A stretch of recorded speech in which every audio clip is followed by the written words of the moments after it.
Dora, He-Man's twin sister and defender of the Crystal Castle. This is Spirit, my beloved steed. Fabulous secrets were revealed to me the day I held aloft my sword and said, "For the honor of Grayskull!"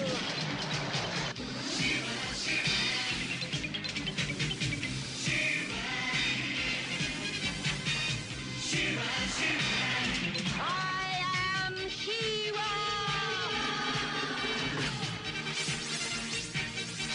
Only a few others share this secret. Among them are Light Hope, Madame Raz, and Cowl. Together, we and my friends of the Great Rebellion strive to free Etheria from the evil forces of Hordak!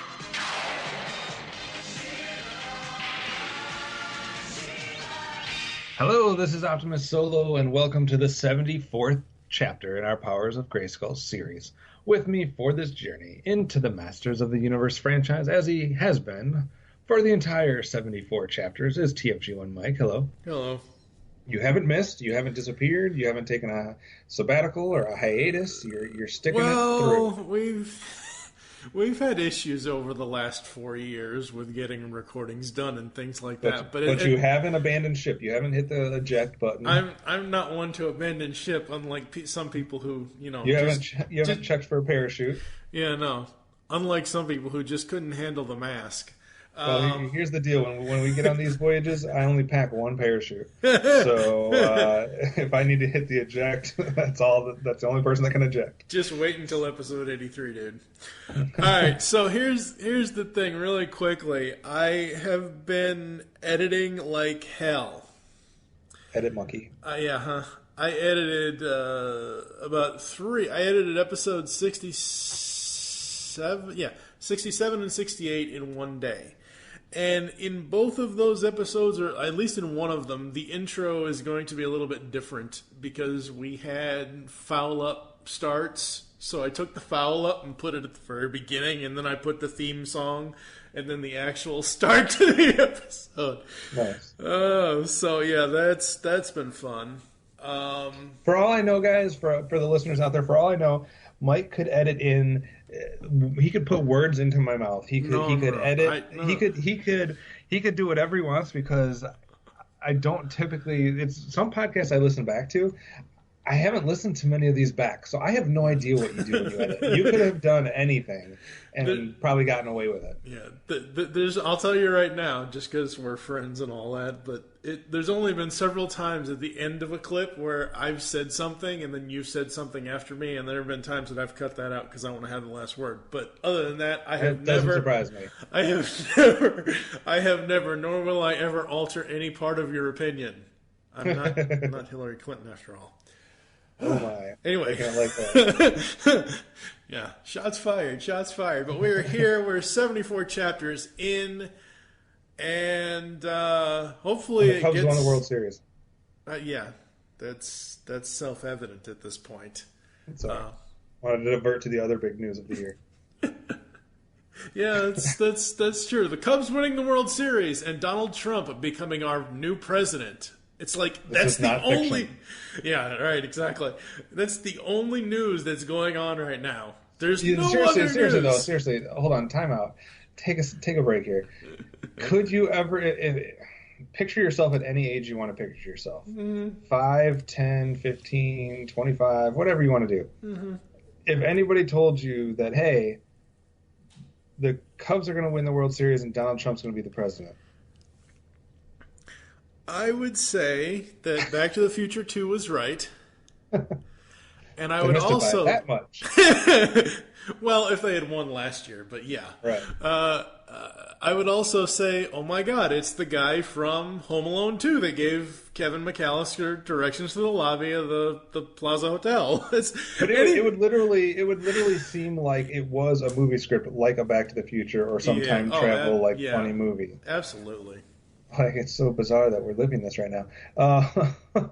You know, as yourself being a Red Sox fan. Oh God, here we go. Obviously, you can appreciate what it's like when your team finally wins something. Well, you guys were cursed by what? What was the Cubs curse? What were we not cursed by? No. There was something I heard on the radio a couple months ago where somebody's like, goat?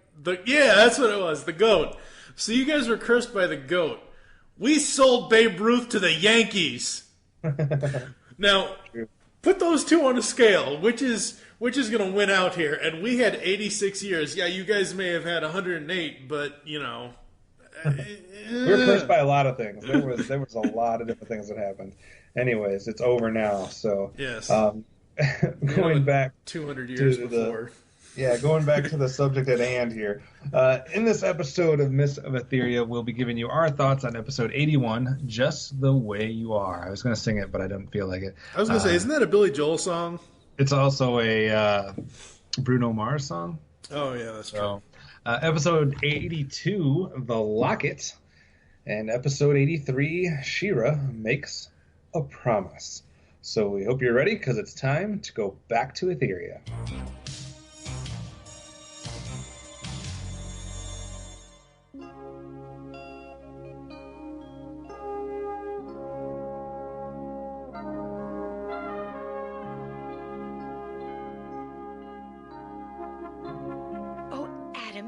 Nice to see you again.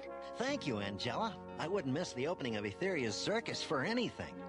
Adam's a big fan of the circus.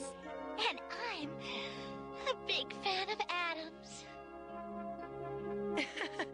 We're all fans of Adam's. Announcing the arrival of King Darkspur of the Hinterlands to see Queen Angela. Oh no, I'm leaving.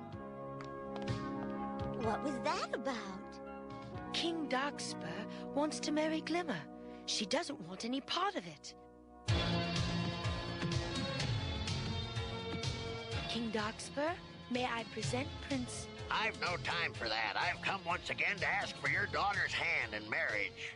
I'm sorry, but I'm afraid my daughter's made up her mind. Her answer is no. And you can't make her change it? I haven't tried to. Well, you've not heard the last from me.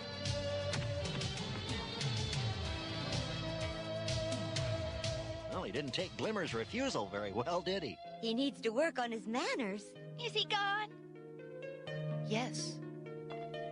Good. Hey, why don't we all go watch them set up the circus? They're setting up just outside the castle. Good idea. My friend Drew is learning to be a juggler. I can't wait to see him. Great, let's go.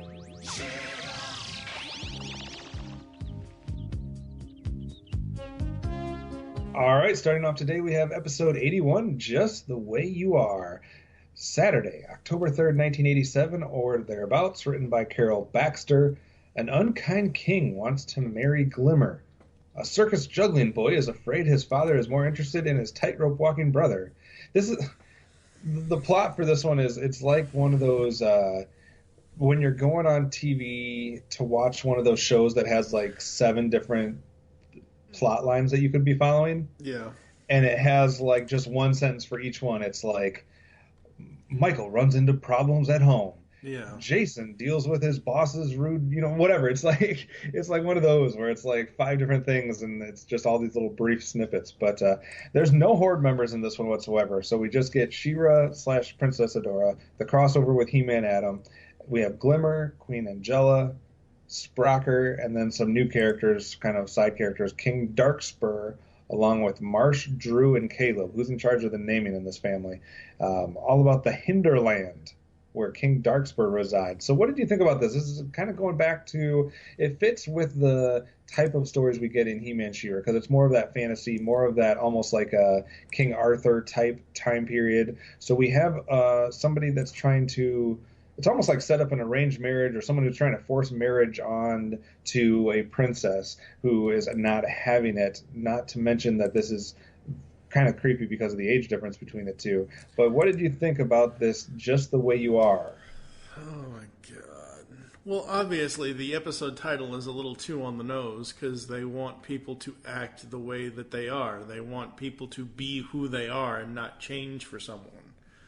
And, right. The king is like, I don't give a crap. She's going to marry me and blah, blah, blah. For a minute there, you put Glimmer in a skimpy blue dress and you put a sultan's hat on the king, it's Jasmine and her father, really. I mean, seriously. That's what the two reminded me of when I looked at these characters. I know that's all kinds of wrong, but... the thing is, it's kind of weird because you kind of picture, okay, there's Princess Glimmer, and she's probably got, if you think about this, and it's more than just like the small rebellion in the woods, which I guess we were supposed to ignore, that there's this big planet, and there's all these different people that are trying to win her hand, in marriage, et cetera, et cetera. When we got that, and because I set the story up, like, hey, this guy's coming in the room, and I got to disappear, and like, why is Glimmer afraid of this guy? Because he wants to marry her. And so you're picturing certain things in your head, and then this dude walks in that is not who you picture. Mm-hmm. Like, that is the weird part. But I guess it's interesting because we've never kind of ventured into the marriage land when it comes to She-Ra, or when it comes to this royal family and like the lineage and, then kind of the hierarchy of who would be next on the throne and that type of stuff. So I guess I like it from that standpoint. Yeah, if you look, it's kind of weird. Yeah. Who they chose. I mean, he looks like a cool bad guy and all that, like prototypical bad guy, and something a little bit off the beaten path. But I don't. That's a creepy old man trying to marry a young princess. Yeah, I mean, if you go back to what was it, episode 64, 63, maybe 61, I forget which podcast it was, where we talked about Micah of Bright Moon, which after how many episodes we found out that she actually has a father. Like, the whole point, the whole time in She-Ra with Glimmer and her mother, Angela, I thought the father died at some point or whatever else. We come to find out he's been in Hordak's jail all this time. So that's pretty much the only kind of lineage kind of thing that we really got with Glimmer and Angela and all that. And honestly, I've never really expected any kind of continuity when it came to them at all. As long as they stayed mother and daughter, that's really the only thing I ever expected out of the show. Because as we've said a million times before in this part of the Powers of Grayskull series, let's face it, folks, these cartoons, while a lot of them are very well written and thought out by various people, a lot of them are not, and a lot of them don't stick with whatever continuity that's already been set by whatever Bible they might have had at the time for the series. So, right. Well, why don't we get into the things we like the most about this episode as we make our way over to Whispering Woods. I don't have a lot. I just have a couple here. Number one, the Hinterland guards. I like the way that their faces changed. I know it doesn't make any sense from like a physical standpoint, but I like the way that like kind of the expression on the face kept changing. Mm-hmm. And I guess I kind of like the other plot that we're dealing with here with the parents, with the parent having multiple children.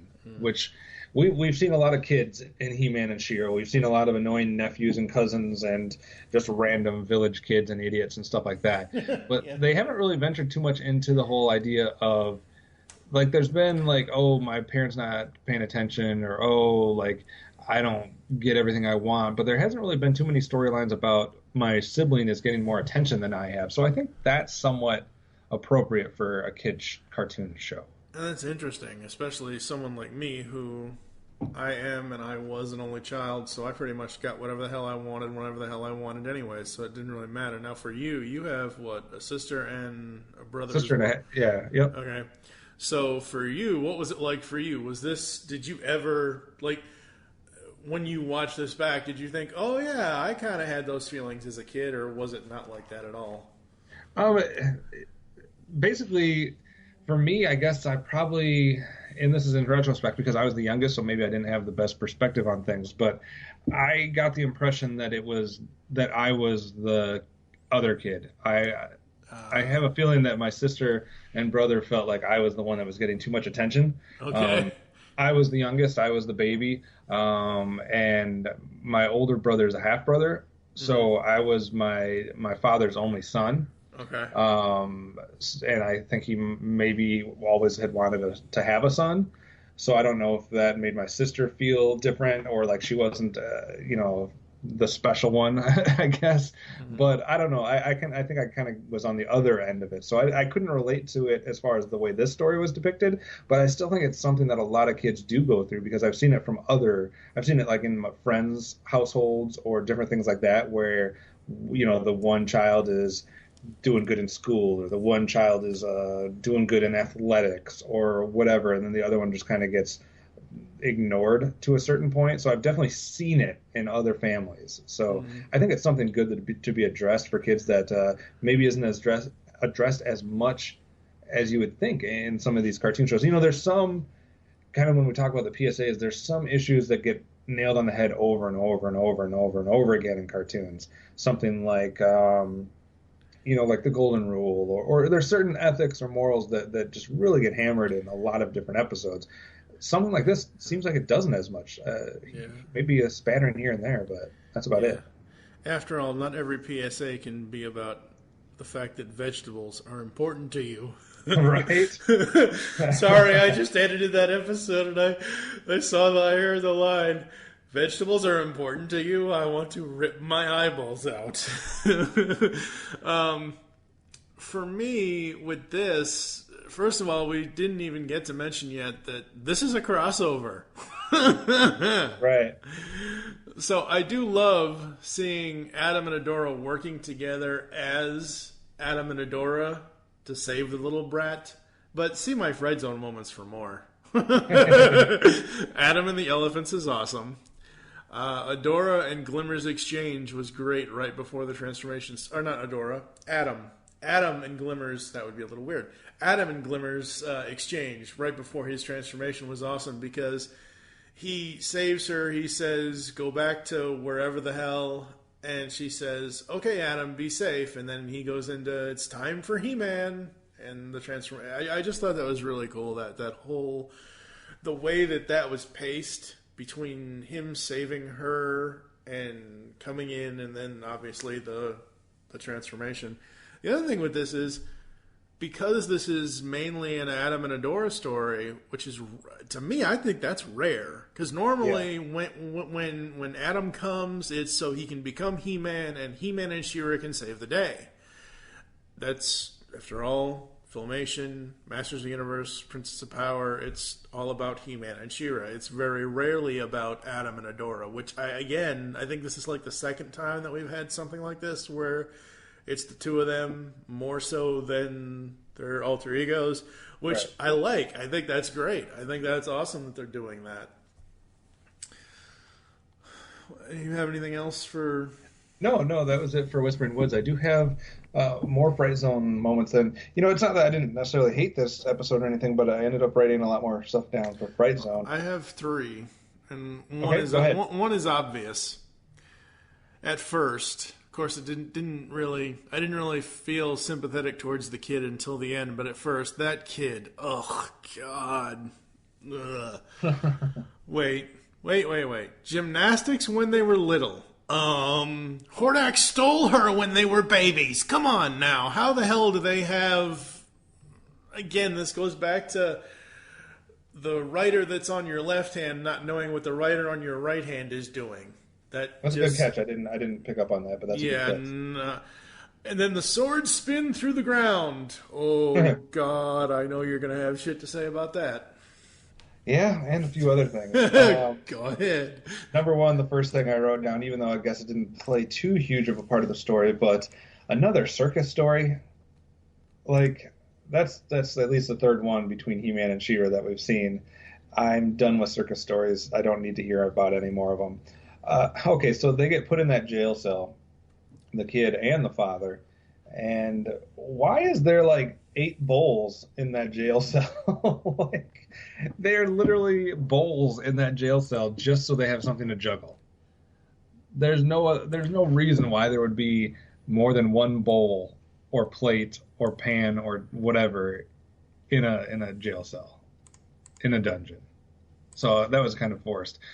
So we get this faraway shot of Adam right after the tent falls, standing right next to Glimmer, and then immediately changing into He-Man. Like, he acts like Glimmer's going to run away. Then it spreads to a far shot and shows Glimmer still standing right there, and then he lifts the sword and turns into He-Man. I get that they were trying to say that there was the tent had fallen over everybody so nobody could see, but why was Glimmer in that shot then? And I thought Beastman was the one that had the ability to communicate to animals. But apparently, he has competition with Prince Adam. Because Prince Adam is definitely communicating with that elephant. So, I don't know. There was just some weird things about this episode. And I left completely out the spinny Rooney. I left out the creepy old man trying to hit on Glimmer because that kind of ended up not, I don't know. This episode could not decide what it wanted to be about. Did it want to be about the fact that Glimmer was so offended by this guy and this guy's trying to force himself upon her, which is kind of rapey in a way? Or did it want to be about this parent that has 2 children in the circus and he's only paying attention to the one that's doing the dangerous act? Which lane did it want to go in? Because I felt like it just kind of tried to do both, and it made me not as interested in either. So of course we call it this now. This wasn't a thing back then, but this episode suffers from a Spider-Man 3 kind of syndrome where it's like you put too much in, you don't get anything out of either end. Right. And I felt like they even missed a chance, because I thought the coolest thing about this episode was the actual kingdom that this King Darkspur was at, and these Hinterland guards or whatever, which had the cool, almost knight in shining armor type look. I thought there could have been some cool action sequences or battles or something like that. Even if it would have somehow brought the Horde in, you could have had like the Horde troopers against these guys, maybe. I don't know. I just felt like that was a completely missed opportunity to have some type of battle with this like kingdom. But overall, I don't know. I can't side too much in the positive on this one. The PSA was about parental love, so that's the one they chose to go with that, as far as recognizing that your parents love you no matter what it seems, which isn't always true. So yeah, but at least it matched the episode. I right. mean, at least they weren't showing Lukey, trying to use the stove without permission from his parents. That's funny. All right, let's get into hardware, sir. Yes. Horde bats, protection swords. What do you have? Protection swords for... Technically it's 2, but it really is 4 since they are 4 different characters. Adam and Adora, He-Man, and Cheer all get swords. All right. It's a lot of swords. That's a lot of swords. What I about have you? You took all my swords. Uh-oh. I got a Horde bat. I'm going to give a Horde bat to someone you gave a sword to. I'm going to give a Horde bat for Adam for changing into He-Man right in front of Glimmer. So, maybe supposedly she ran off. Oh, then I give a Horde bat to whoever animated that sequence, or director, or whoever was in charge of that. That was horrible, because he told her to go somewhere, and then the way the animation was it showed her there, standing right there as he draws the sword, but then it cut to the close-up of him. Right. By the power of Grayskull, but yeah. How about Crystal Castle, sir? How many out of 5? I did very much enjoy this episode, but as you've already said, and as we've already talked about, the 2 very different plots kind of bring it down. So it's better than average, but it's not like so good I would rate it so high. So I'll give it a 3.5. 3.5. All right. I'm just slightly below you on that one. I'm going to go to a 2.5 out of 5. I feel like I should even give it lower, but it wasn't terrible. Like, there were some good parts about it, especially like you're talking about with the Adam and Adora angle. Mm-hmm. I just feel like there was other parts that really bring it down, so I can't give it a positive rating. I have to give it right smack dab in the middle. So, yeah. All right. We're going to take a break, and when we come back, we'll see what we think about episode 82 and the power of the Locket.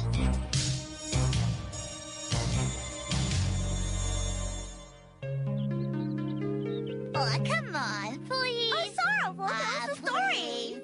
Oh, I don't know. Oh, come on, please. Please. Oh, well, would you like to hear how I helped She-Ra and the rebels escape from the Horde? Yes.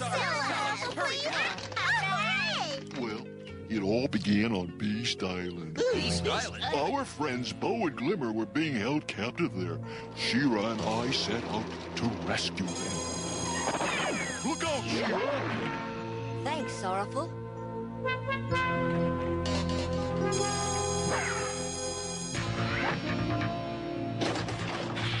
That'll keep them busy.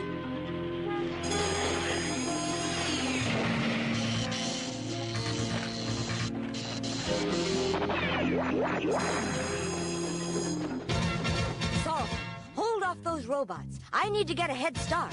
Right, She-Ra. Oh, I'll take care of it.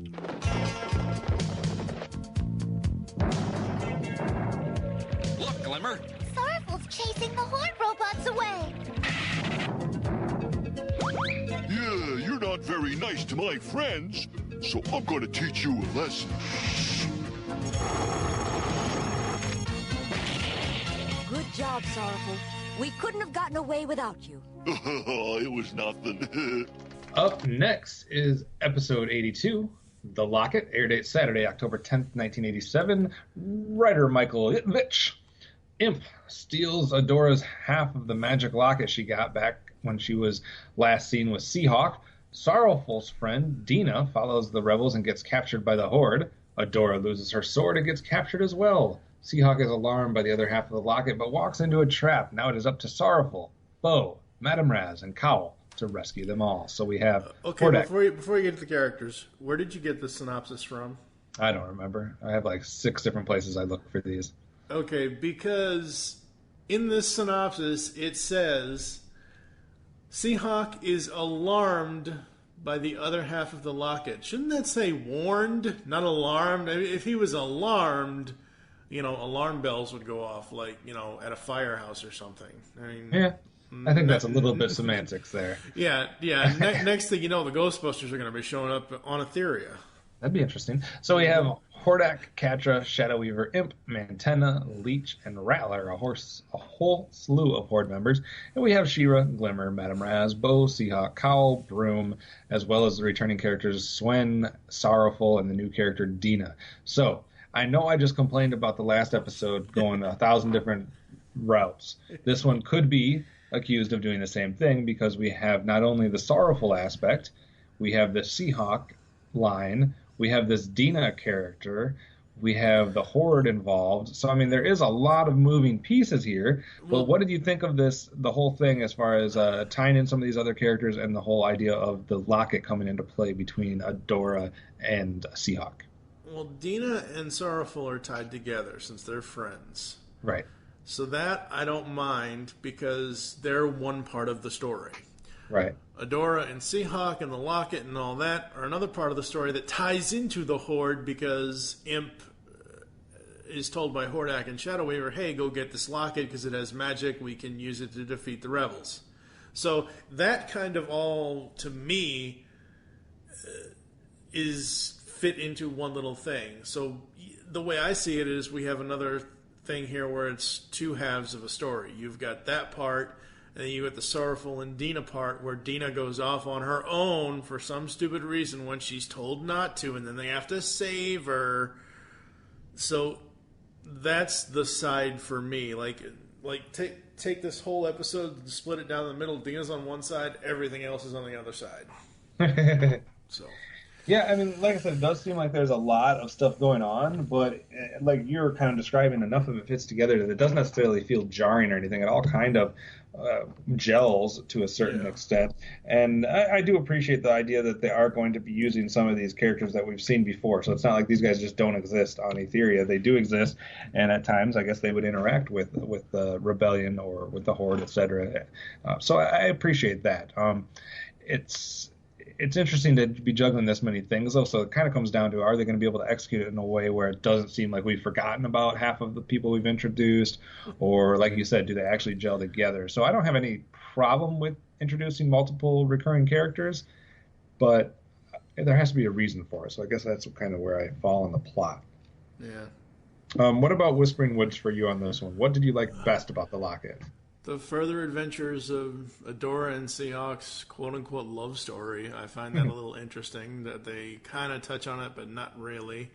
It's nice seeing Sorrowful again. I loved Madame Raz whispering to Adora, like, who's going to handle this, Adora or she? And I'm like... Yeah, I forgot to write that down, but I like that as well. Because as we all know, if anyone's watched the opening of the show... for the last 30-something years, there are several people that know the secret. Light Hope, Madame Raz, and Cowl. Mm-hmm. What I also love, and I would love an entire episode, I actually just, as of this recording, I just edited an episode where we had Madame Raz and Broom being all married couple type of thing where they're yelling at each other. Right. And her in this calling Broom and him with his, oh, my aching Broom. I'm like, oh my, I just want to show what the two of them. The whole episode is nothing but them arguing. That's all I want. Because Madame Raz and Broom could go out on their own comedy hour tour. Seriously, it would rock. Now, Ratlore, I only know Ratlore from the fact that he's part of the Snake Men, part of King Hiss and all that. Now, have we seen him before? Because that was a surprise to me that he was in this. Yeah, we've seen him before. Okay, it's been a while, so... I don't know if we've seen him get this much time or this many lines of dialogue, so that was something I wrote down, and I did like that he actually got some time for once. The reason that I remember Ratlore as much is because he was the only Snake Man toy that I owned. Okay. So I had him as the toy, which he actually did have the rattling tail and stuff like that. So I've always, but I could never remember him from the show, and then obviously he never really shows up in He-Man. So, but yeah, he's shown up a couple times, and I like that they actually gave him some time. What else did you like? That's it. Okay. Besides that, like I mentioned, I do like the recurring characters. Although Sorrowful is a four-man's version of Granomir, so I would much rather have a Granomir storyline. I did like the Sorrowful versus Hordak aspect of the episode when Sorrowful actually gets in Hordak's face and scares him a little bit. I did like that. And I actually like that they worked in Adora and She-Ra being different with the return of the Locket. And what I mean by that is that they actually wrote into the story that, hey, Adora's not here, but this is her Locket. And She-Ra's there, so it was like they wrote in lines of dialogue to basically make it be like, oh, well, just bring it back to this certain point at this time, and Adora, I'll tell Adora to meet you there. So I thought it was good that they didn't just ignore that and just like, oh, the Locket somehow gets back to Adora. Yeah. So I did like that. What about anything that stuck out that was Fright Zone worthy? Nothing really for me. I mean, I didn't really write anything down. I really, really enjoyed this. I thought it was fun. I thought it was great for the most part.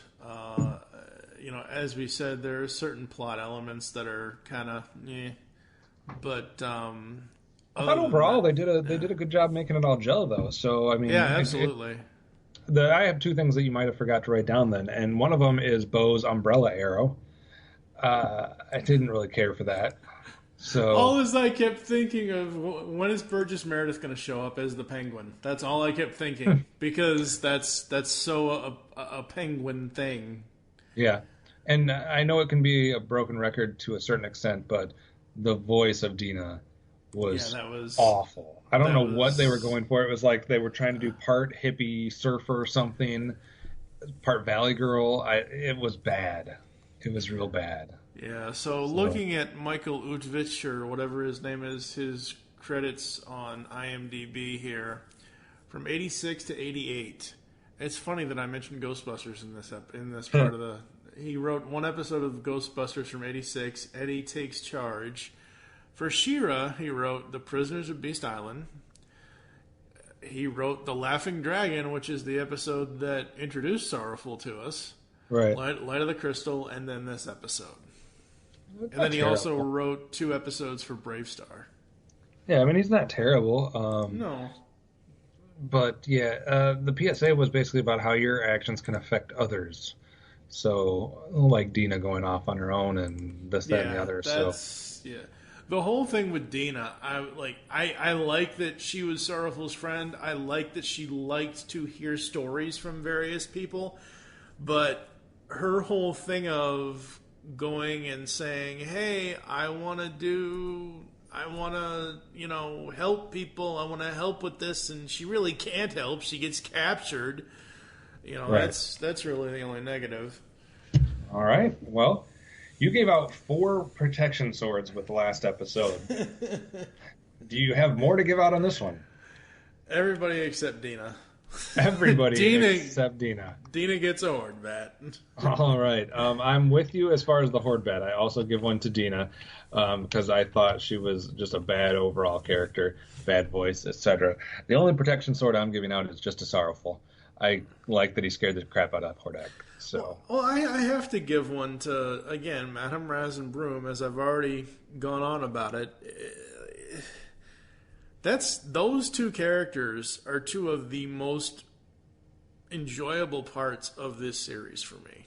When they're arguing, when they're goofing off, when they're just, whatever. So you gave last episode a 3.5. Are you going up or down for this one? I'm going to go up for this one, 4.5. I took a half point off for Dina because, her whole plot is just weird. But the rest, if you take that part of it out, even though they need that part for Sorrowful to want to go rescue her, if you rework that part a little bit to have her not be so, I don't know, whatever, it would be a 5, but it's 4.5. Wow.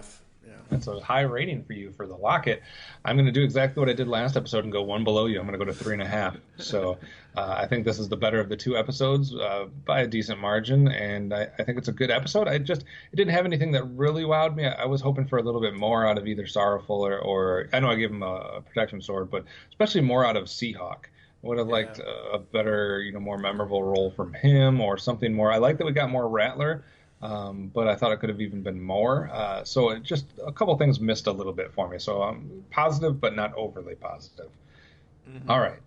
Let's take, you went 3.5, now 4.5. Let's see if we get to a rare 5 for you as we take a break and come back with our final episode about She-Ra and these promises that she makes. Oh, God, I so want to put the Dakota Moon song in here. You remember that, don't you?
And She-Ra knocked out almost 200 of the Horde's Batmechs. 200!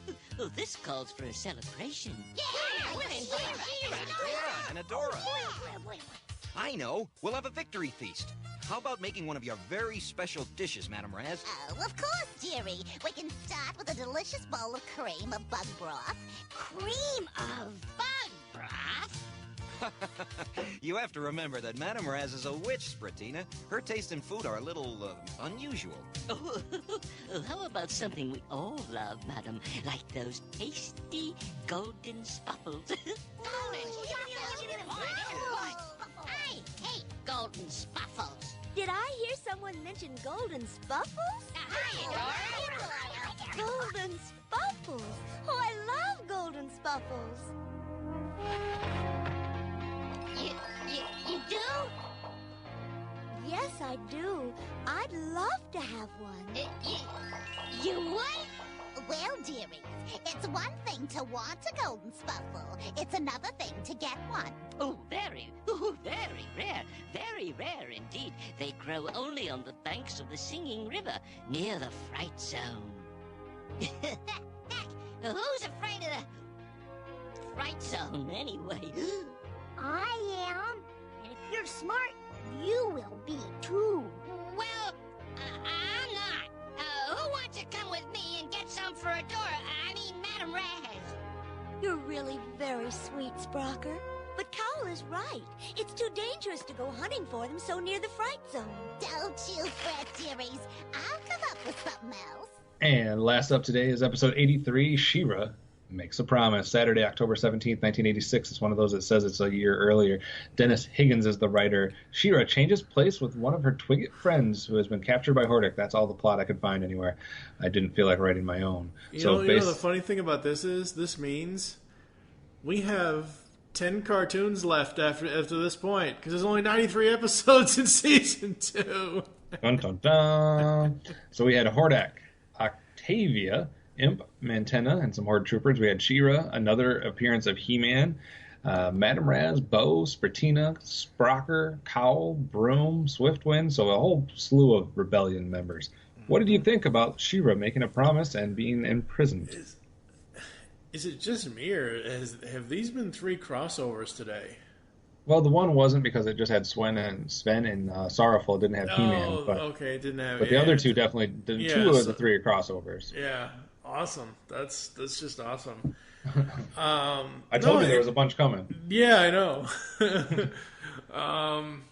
I like this. I think it's interesting. I like what I like about the plot of this is that it shows you. It reminds us what kind of characters She-Ra and Hordak are. I think the last episode that kind of did that to us is when they had to team up to help each other get out of some dark dimension or something or other. But in this episode, you see that Hordak is always going to, not keep his word, and She-Ra will always keep her word until, that person breaks their word, which means hers is nullified or some odd. I don't know, but it's just one of those things where I was half expecting her to go, against her word just to see something a little bit different out of her, but they keep true to the values that Filmation has instilled in both He-Man and She-Ra throughout these so many years. So that's what I really loved about this plot, was that she was not going to break the rules just to save herself. Yeah, absolutely. A couple things that I liked about this one, but the plot itself seems a little bit, there's not a lot to it. Basically, just She-Ra being captured. We don't get a lot other than, she makes the promise that she's not going to escape. That is a very interesting predicament that she puts herself into, but the plot's not very complex, especially compared to the last 2 episodes we talked about, where there's a lot of different moving pieces, a lot of different characters, etc. So it is pretty straightforward, but sometimes simple is better. So I definitely feel like this time it was a simple, more straightforward plot actually worked, especially after the last 2. Not saying they were bad episodes, but it makes it even more easy to kind of swallow this one. So I won't say too much more because I don't want to reveal too much of my Whispering Woods moments. But what about you? What kind of highlights did you have for She-Ra making a promise? I wasn't sure where the episode was going, but I love the result. I wasn't the whole time she was trapped, or the whole time that she agreed to be imprisoned by her. She's like, oh, I should just break this door. No, I can't do it. I can't do it. I have to keep my promise. Oh, I should do this. Oh, I should do that. And she doesn't know how the hell. And then she just, gazes out into the stars. And, hey, guess what? I can now have. I know she's had, telepathy with animals and all that stuff. But, basically pulling off a sorceress move and reaching out through the galaxies to reach He-Man was the most interesting part of this episode. I think that was an interesting way to be able to bring him into this. Now, it doesn't say how he actually got to Etheria. We're under the assumption that he went to GRAYSKULL and the sorceress opened the door, because at the end of the thing he goes back through a portal like we've seen before, so that's fine. Yeah, it seems like that's become less and less of a thing for them. They care less and less on how they're there. It's just that we're supposed to get, by this point, I guess, just realize that they can come to and fro whenever they want. So definitely, are they fro back at God? Are they supposed to be twins? Yes. Okay, so that adds some credence to the whole telepathy thing. Then it does, yes. So I guess that helps. Let's see. The whole promise thing was crazy to me at first, but then I knew She-Ra wouldn't want to be just as bad as Hordak. I loved all the action in this episode. The action was great. And the battle was one hell of a battle suit, Hordak. Where the hell did Hordak get?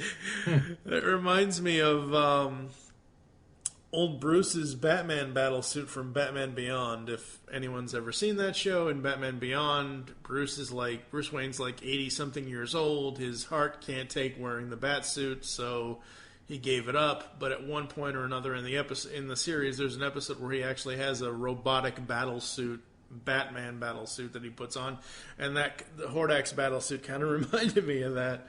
What do you got for Woods moments? We've been doing this a little bit too long, sir. I'm simply going to read down my list. And first thing I have, good action overall. I really enjoyed the action in this one. I thought that was missing at times in some of these other previous episodes, so I like that they focused on that a little bit. I like how He-Man had to be summoned. I like the whole twin aspect, the whole telepathy type thing, and that it caused us to have another crossover. My third note, interesting suit for Hordak. And my final note was the promise angle ended up being a good one. I like the fact that she couldn't break that promise and had to find another way around it. So, word for word, what you said. I do have one more here that I forgot, and this is kind of bordering. This is kind of like in the middle of the Fright Zone and Whispering Woods. And there's actually going to be an image of this in the post. The ship that's about to crash on Beast Island, because She-Ra's already landed. And she's getting ready to, He-Man's up in the sky somewhere riding a bat mech like a bronking bull. So she lands on Beast Island. The ship that has the prisoners, the rebel, because Hordak sweeps in his Horde battle suit and basically just takes a net out and captures Bo and Glimmer and Madame Raz and all them people. Not Glimmer, but okay. Okay, whatever. So, the ship is about to crash land on Beast Island. She-Ra she's landed and is watching it. He-Man comes up behind her. It seems as if she looks at him while he is looking up at the falling ship, and then they just put their hands up. All without saying a damn thing to each other. Now, again, this could go into the twin thing, but he's not looking at her. The way I'll have to show you the picture so you can see what I'm talking about. The way that she is looking and the way that he is looking, they're not directly looking at each other, and it kind of bothers me, but I don't know. It just, I don't know. Did you have anything that went full Fright Zone? Yes, a couple of things actually. All right, I'm interested. And they're nitpicks. I actually just sent you that picture so you can see what the hell I'm talking about. With the thing, but with Fright Zone, since when does Sprocker have a crush on Adora? Come on now. Everybody has a crush on Adora. That's just a given. Okay, yeah, but since when do they actually show it in the show?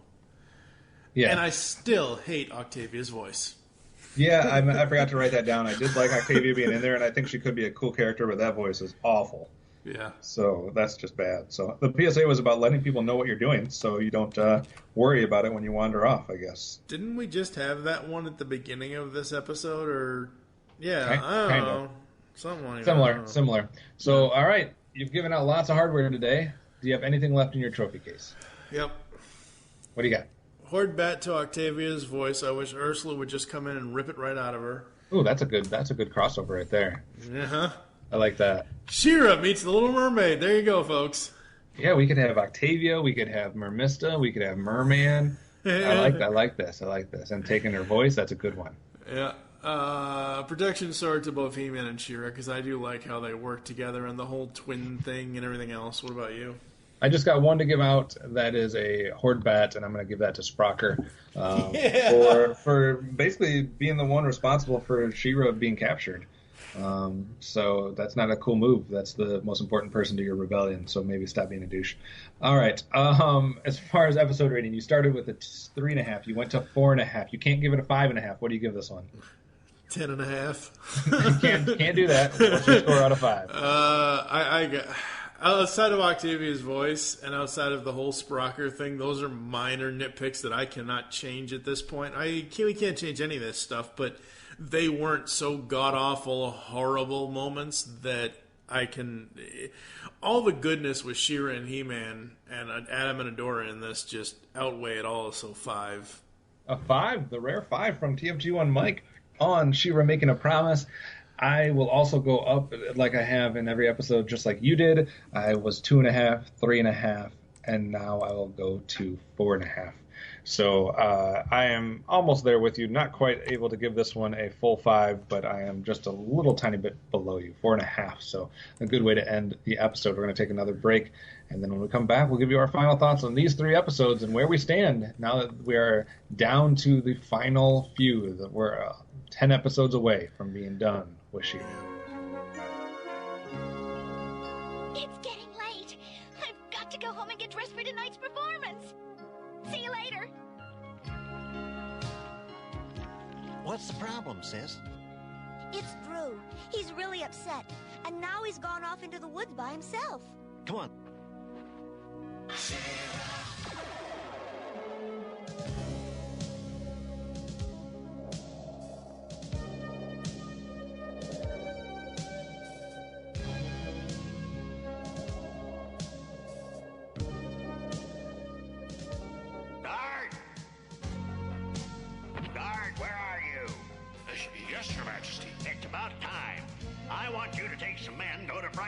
Capture Princess Glimmer. Capture Princess Glimmer? Fool, why are you repeating what I say? Go! And don't return without her. Yes, sir, Your Majesty. A few days in my dungeon and Princess Glimmer will be happy to marry me.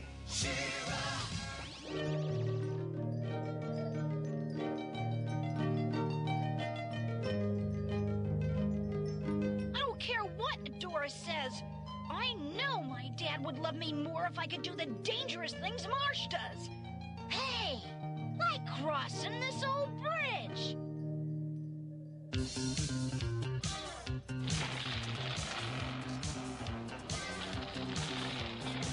Boy, if Dad could see me now.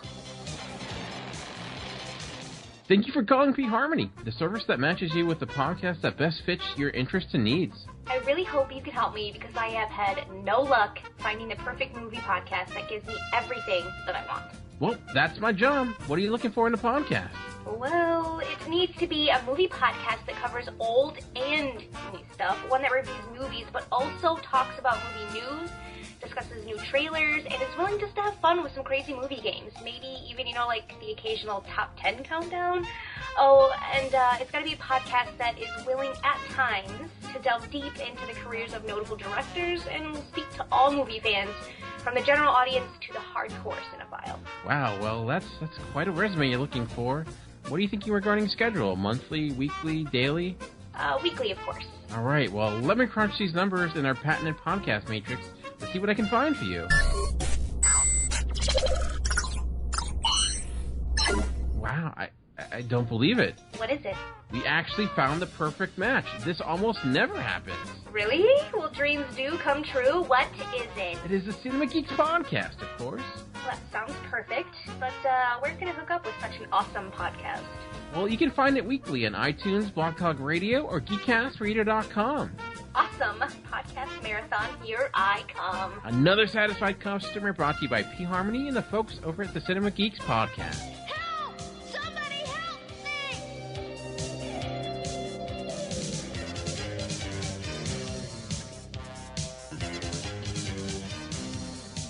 I don't see him around here.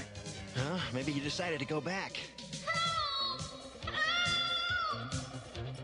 That's Drew. He's in trouble.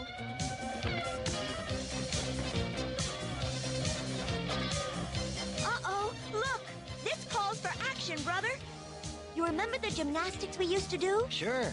If I can get to the other side of the ravine, I can slide down and hold Drew. Then what? Then you think of some way to get us back up. Come on, give me a lift. Hello, geeks and geekettes! Looking for a podcast that covers a vast array of topics? Then check out Altered Geek Unleashed, where we discuss our thoughts on this week's geeky news, tech, gaming, television shows, movies, cartoons, comics, and more. So, get altered, get geeky with the Altered Geeks. every Friday on the Geekcast Radio Network. That was a great story, Sorrowful. Oh, thanks, Dina. Oh, that's very nice of you to say. Those rebels will never recognize me as a rock. Adora, did you meet my good friend Dina? It's good to meet you, Dina. Oh, Adora. Oh, I've heard so much about you. Would you tell me a story? Well, I'll be glad to, Dina. I'll tell you a story about this locket. It was a present from my friend Seahawk. He gave it to me when I last visited him. It's time for me to go home, Seahawk. And this is my going away present to you, Adora. A locket. Seahawk, it's beautiful. There's one half for you, and one for me. This locket was given to me by a kindly sea witch. It has a special magic. If you're ever in trouble, my locket will glow and let me know. And that's how I came to get this. I always keep it with me. Oh, it's beautiful, Adora. Could I hold it? Certainly. A magic locket. I think I'll steal it. If I stir up some trouble, I can grab the locket when no one is looking. Say, Jarvis, is it that time? The house party protocol, sir? Correct. The Pull Bag is the GCRN's comic book review and discussion-based podcast. Join your host, TFG1Mike, and the rest of the GCRN crew as we make our way through the comic book world. Inside the Pull Bag, you'll also find back-issue classics, Origins episodes, After Darks, and so much more. You can find the Pull Bag every Wednesday in iTunes, on Stitcher Smart Radio, Blog Talk Radio, and of course, GeekCastRadio.com. Make your great escape into comics and jump into the Pull Bag today.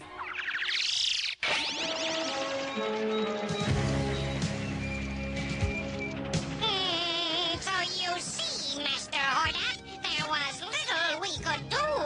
She-Ra had... Enough!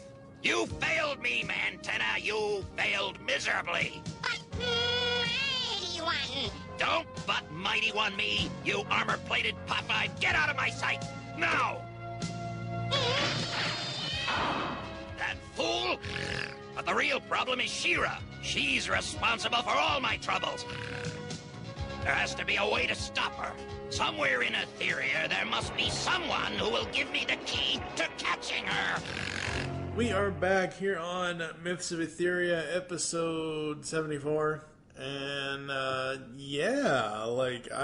was, after episode 73, I was like, oh my god, this series is just going so downhill. And what did I tell you? It's kind of evened out at this point. I'm waiting to see. What did I tell you? Yeah, I know. Crossovers and crossovers and crossovers. I said there's stuff happening the rest of the way that you might enjoy, and look at what happens this episode. 3.5, 4.5, and a 5 from TFG Mike. Yeah. Well, it doesn't get much better than that. I mean, unless you would have had 3 5s or something like that. That's hard to beat. That'd be a little ridiculous with that first episode. Yeah. But yeah, a lot of crossovers. There's more crossovers coming. There's, we saw a little bit of Rattler that we don't usually get to see. We saw a little bit of Octavia. There's going to be some more coming up with some of the other Rebellion members. So hopefully some other good episodes still remaining. We only have 10 to go. I'm saying let's hope for at least 4 to 5 good ones. How about that? I'll settle for 50-50. Give me 5 good ones out of the final 10 and I'll be happy. So yeah, that'd be good. Or you can give me 9 good ones out of 10. I'm all for that. Let's just end on a super high note. But I will even settle for 5, 4, 5, 6. I'm good with that. You give me 2 or 3 good ones the rest of the way. That's going to be a painful final 10. Yeah. All I can think of is that dentist commercial. 4 to 5 dentists recommend, and the 5th dentist, what happened to him? We don't know. Something else that I told you we're going to have. We're going to have some of the recurring characters show up. We had Sorrowful, we had Seahawk, etc. There's still going to be a couple more of those too, so look out for those. Well, that's good. Yep. Thank you for listening to Myths of Etheria. If you'd like to get in contact with us or leave feedback for the show, there's several ways to do so. Visit the website, GeekCastRadio.com, where you can comment on this and all of our other episode posts. Get your emails ready, folks. Send them to feedback@geekcastradio.com, because we've got about 8 podcasts left at this point or so. Leave the show's feedback in iTunes. Please do this. Follow us on Twitter. @Geekcast Radio is the network Twitter. Mine is TFG1Mike. You can also follow @POW of for the show Twitter. What is your Twitter? @OptimusSolo. Become a fan on Facebook. Go to facebook.com/Geekcast Radio Network. We hope you enjoyed the myths today, and don't forget to join us in our next adventure when we will take a look at episode 84 and 85. 84 is Bo's magical gift. No, Bo, put your thing away. No. Ew. And Sweetie Bee's home. Or Sweet Bee's Bee. home. Sweet Bee's home. So, I don't know. For now, I am TFG1Mike with... the other Sweet Bee, OptimusSolo. By the power and for the honor of Grayskull, you all have the power. Okay, that was just kind of creepy, wrong, and weird all at the same time.